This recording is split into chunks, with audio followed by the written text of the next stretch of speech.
The thing about Push is like, you could turn the screen off and use it, and that's been super liberating to me. Yeah, without looking at the screen, you get like more random results. It opens up quick ideas. It gets you more inspired. I start the session at home like with half an hour, like standing up, push, no screen, no computer, and try to build something. It's all about the music not being so predictable. It's great to like get ideas flowing and like, let's go. It has been like, you know, just jamming and what's this? You know, yeah, let's use the errors a lot. Now my computer is full of sessions. I actually have it as a hub for all my analog stuff. All these little Max for Live patches I have controlling MIDI CC, so like I could play the analog stuff from my desk. We are really fan of like drum machines and step sequencers, and it was really nice for us to have that to make some crazy patterns that you cannot get sitting down with the mouse. The other thing I've really had fun with is using the Push to practice scales with keyboards, because it makes you think of theory like right away, because you could see like the scale modes, you know, the 5th and the 7th and the 6th. And I grew up playing guitar, so it's this weird hybrid of like visualizing the way a guitar is versus a keyboard. I've had a problem kind of seeing the keyboard like open the way I see a guitar, and I've actually seen it open up in the last 2 months since I've had the Push, and it's actually pretty inspiring because that helps improvising. So let's just shoot back to the session mode now, and we've got 2 scenes here. We've got this one, which is our first one, which is the intro, and then we've got the verse. If we look at the arpeggiator here, I've changed the rate to 1/8, which kind of slows it down. So let's try putting that in. I'm just going to take the keyboard off again now.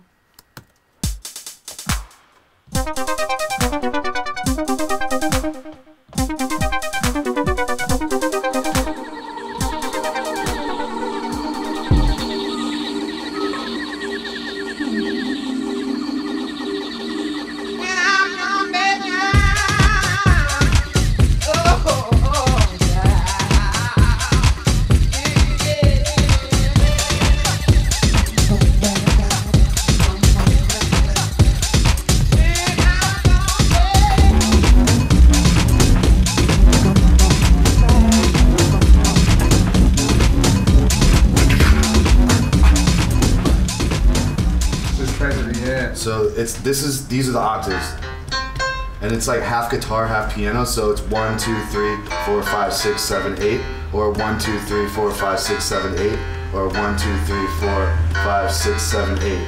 So it's like a 5th, 4th, 3rd. So like,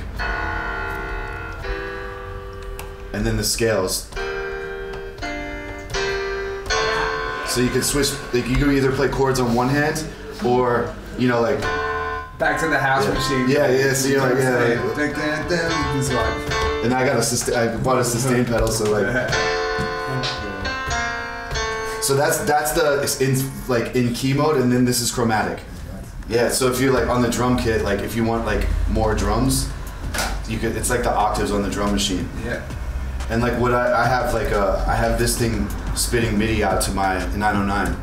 At home. So this thing I have controlling my whole studio now. It's crazy, dude. So you could play, like I've been sequencing the 808 with this. Can you use this for other stuff, CC? And yeah, that's the crazy shit. It's like all the keyboards that don't have knobs. They have a little fatty in there, so that's the interface of the little fatty. And then what I've been doing is you could group it into a rack, and then I've been macroing, like you know. Yeah, so you'll go like frequency cutoff, attack, decay, sustain, release, and then yeah. So like if I hit like Apple R, like frequency.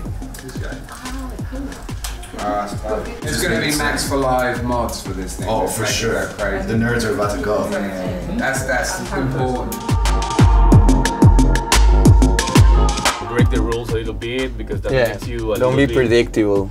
That on makes what you're doing. you a little bit special, and have fun with it. Like obviously work hard and make beats every day and study and learn, but put yourself in position to help someone that you admire, or you know, go out at night and see who you love and maybe offer to help them download their tracks and, you know, just be helpful. And, you know, as you get busier, you want to have like little helpers that you can make part of your team.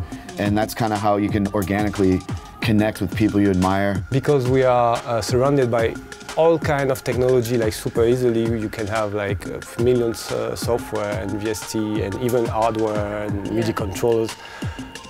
I think one of the, in electronic music, if you really want to develop your own sound and your own approach, you really have to use few things, but go really deep into it. Yeah. Go really deep into it. Take your time. Like, I think a lot of people want to do everything so fast, but I'm 34 and I feel like my career is just getting started. And it's because I just let it slowly manifest and now it's here, you know?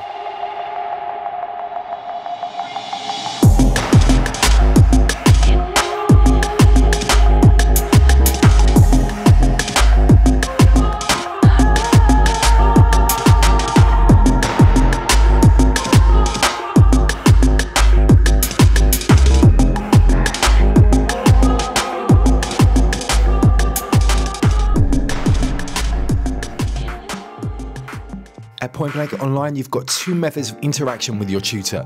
Firstly, you've got the weekly online masterclass, which is in real time.